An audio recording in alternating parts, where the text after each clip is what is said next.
नमस्कार, आप देख रहे हैं ज्वार झारखंड। आपके साथ मैं हूं शिप्रा झा। बुलेटिन की शुरुआत करेंगे इस वक्त की बड़ी खबर के साथ। रांची से बड़ी खबर मिल रही है, जहां जहांगीर के घर पहुंची है ईडी की टीम। जहांगीर के घर से कैश मिला था और एक बार फिर से ईडी की टीम उसके घर पर पहुंची है। आप बता दें कि ईडी की टीम को यहीं से नोटों का पहाड़ मिला था। 32 करोड़ से ज्यादा कैश जब्त किए गए थे।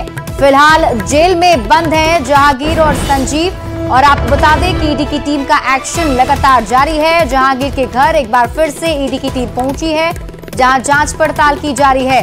न्यूज 18 संवाददाता ओम प्रकाश अधिक जानकारी के साथ जुड़े हुए। ओम प्रकाश, क्या अपडेट? ईडी की टीम एक बार फिर से जहांगीर के घर पहुंची है। जी, बता दें कि जहांगीर के आवास पर आज फिर एक बार ईडी की टीम पहुंची है। शाम के वक्त ईडी की टीम की दबिश जो है जहांगीर आलम के आवास पर हुई है और यहाँ से तमाम अभी भी एक बार फिर से फ्लैट को चेक करने का कार्य जो है वो ईडी के अधिकारियों के द्वारा किया जा रहा है। बता दें कि करीब 6 के करीब जो ईडी के ऑफिसर्स हैं वो इस वक्त मकान की तलाशी ले रहे हैं, जो फ्लैट है जहांगीर आलम का। यहीं से आपको दर्शकों को भी बताना चाहेंगे कि इसी फ्लैट से करीब 32 करोड़ 20 लाख रुपए के कैश जो है वो बरामद हुए थे। और फिर यहाँ से जो ग्रामीण विकास विभाग के वैसे दस्तावेज जो कि जहांगीर आलम के पास नहीं होने चाहिए थे, वो दस्तावेज मिले थे, जिसके आधार पर कहा जाए तो आलमगीर आलम तक की गिरफ्तारी हो चुकी है। वहीं जो इस विभाग में पूर्व में सचिव रह चुके हैं उन्हें भी ईडी के द्वारा सम्मन किया गया। वही जांच का दायरा लगातार बढ़ रहा है और इसमें कई नाम जो है वो सामने आ रहे हैं। जो सोर्सेज के हवाले से जानकारी मिली है, इसमें जो वर्तमान सरकार में 2 मंत्री हैं, जिसमें बादर फजल और हफीजुल अंसारी, उन दोनों के नाम भी सामने आए हैं। हालांकि अभी तक उन्हें ईडी के द्वारा सम्मन नहीं किया गया है। अब ठीक है ओम प्रकाश, आप इस बड़ी खबर पर नजर बनाए रखे। बहुत बहुत शुक्रिया तमाम जानकारी के लिए।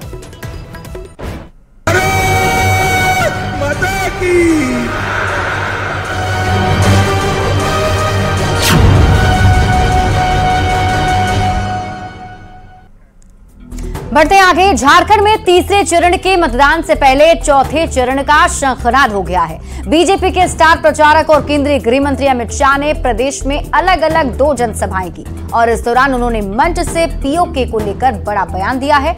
ये रिपोर्ट देखिए।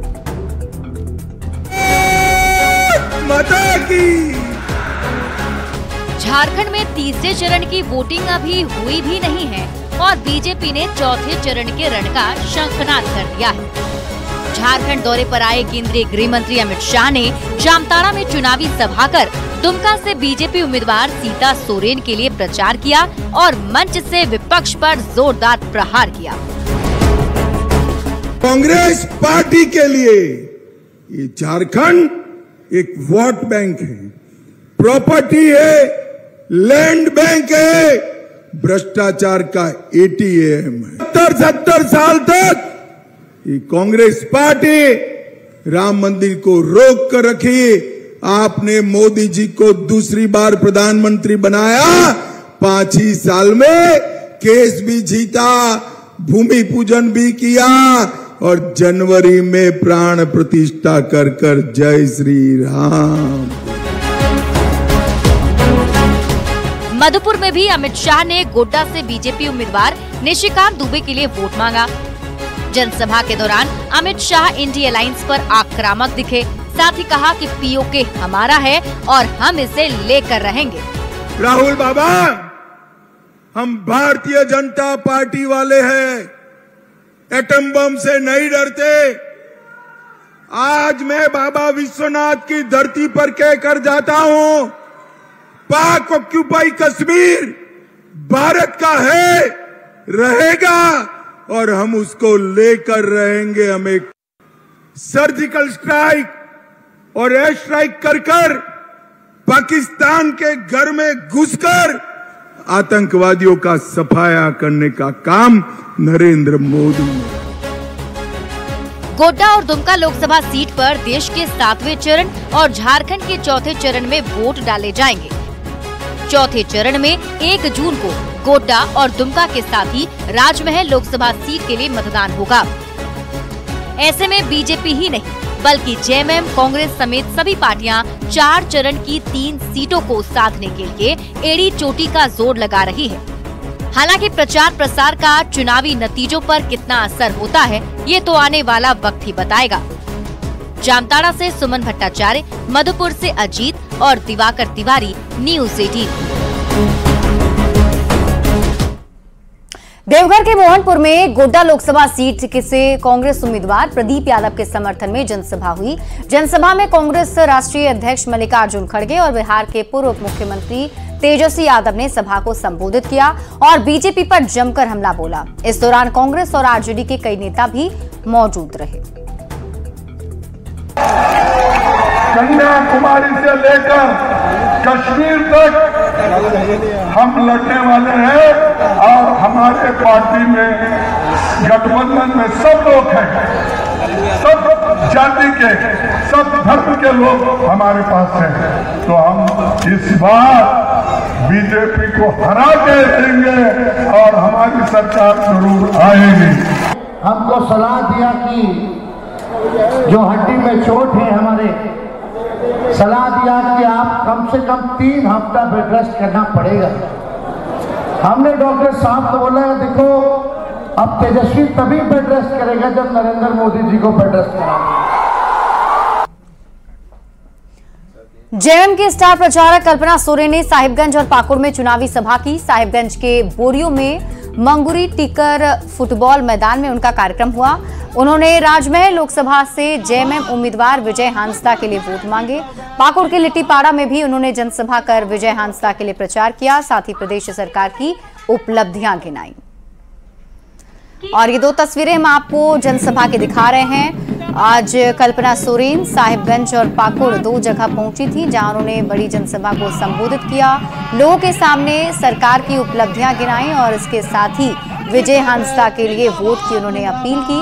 आपको बता दें कि कल्पना सोरेन इस बार राजनीति में काफी सक्रिय हैं, लगातार चुनाव प्रचार के जरिए जेएमएम उम्मीदवार के लिए वोट की अपील कर रही हैं और उसी से जुड़ी ये तस्वीरें आपके टीवी स्क्रीन पर। साहिबगंज और पाकुड़ 2 जगह आज वो पहुंची थी, जहां उन्होंने चुनाव प्रचार किया। और अभी की लड़ाई, ये जो पूरे भारत में अभी चुनाव चल रहा है, आपको मैं बताना चाहूंगी, इस चुनाव में आप लोगों को बेवकूफ बनाने के लिए लोग आएंगे, लेकिन आदिवासी को एकजुट होना होगा। वोटिंग से पहले दावों का दौर भी जारी है। बीजेपी विधायक नवीन जायसवाल ने दावा किया है कि इस बार झारखंड में इंडी गठबंधन का खाता भी नहीं खुलेगा। बीजेपी विधायक के दावे पर जेएमएम महासचिव सुप्रियो भट्टाचार्य ने भी पलटवार किया है। कोई झारखंड में 1 सीट का भी खाता नहीं खुलेगा और एनडीए 14 का 14 सीट जीतेगी। देखिए, वो अपने पार्टी के उनके जो कैडर है उनके लिए ये बात करती है, लेकिन जनता तो उसको नकार चुकी है, तो जनता तो अपना फैसला देगी। झारखंड में तीसरे चरण में वोटिंग शुरू होने में सिर्फ कुछ ही घंटे बाकी रह गए हैं और इसी बीच बीजेपी सांसद आदित्य साहू ने विपक्ष पर हमला बोला है। आदित्य साहू ने कहा कि जेएमएम और कांग्रेस ने अपनी हार को स्वीकार कर लिया है, इसलिए वो चुनाव आयोग पर इस तरह के आरोप लगा रही है।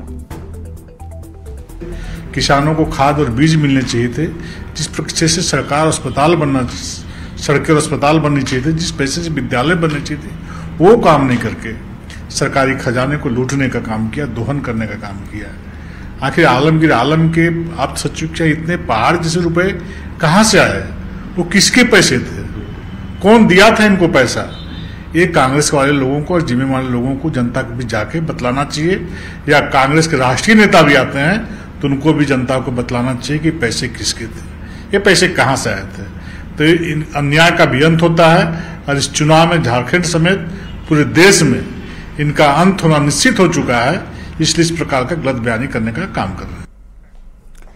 संथाल परगना के 3 लोकसभा क्षेत्र दुमका, गोड्डा और राजमहल में अंतिम चरण 1 जून को वोटिंग होगी।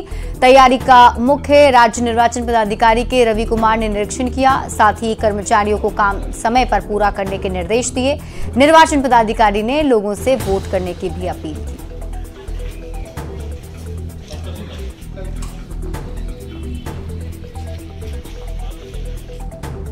और यहां रुकने एक छोटे से ब्रेक के लिए जल्द लौटते हैं वापस।